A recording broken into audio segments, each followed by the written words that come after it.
বন্ধুরা এখানে দেখেন কিছু প্রোডাক্টের নেম দেওয়া আছে, কোয়ান্টিটি এবং তাদের ইউনিট প্রাইসটা দেওয়া আছে। তো অনেক সময় আমাদেরকে এরকম কাজ করতে হয় যে এখান থেকে এই সেল ইনটু আমরা এই সেলটাকে গুণ করব, গুণ করে আমরা এই জিনিসটাকে ড্র্যাগ অ্যান্ড ড্রপ করব। যখনই আমরা এই জিনিসটাকে ড্র্যাগ অ্যান্ড ড্রপ করলাম তখন এখানে দেখেন যে কিছু ইরর চলে আসলো।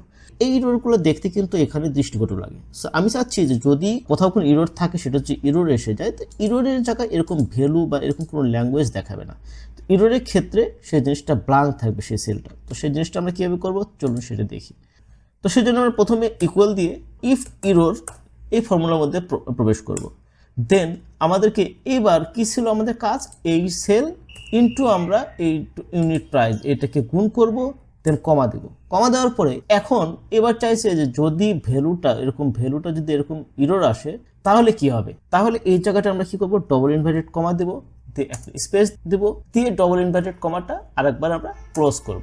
দেন আমরা এবার ব্র্যাকেটটা ক্লোজ করে ইন্টার দেব। ইন্টার দিলে এখানে কিন্তু দেখবেন যে এই সেল ইন্টু এই সেল যে রেজাল্ট সেটা কিন্তু চলে আসলো। বাট এবার আমরা এখান থেকে এখানে ড্র্যাগ অ্যান্ড ড্রপ করবো। ড্র্যাগ অ্যান্ড ড্রপ করলে এখানে দেখেন যে এখানে কিন্তু আগেবার ইরর আসছিল, কারণ এই সেল গুণ করার পর এখানে ভ্যালু ইরর আসছিল, এই সেল গুণ করার পর কিন্তু এখানে ভ্যালু ইরর আসছিল, যেটা এই ফর্মুলা যে আমরা লিখলাম, ইফ ইরর ফর্মুলা লিখলাম, সেই ফর্মুলা লেখার কারণে কিন্তু এখানে আর ইররটা আসলো না, দেখতে কিন্তু আর দৃষ্টিকটু লাগলো না।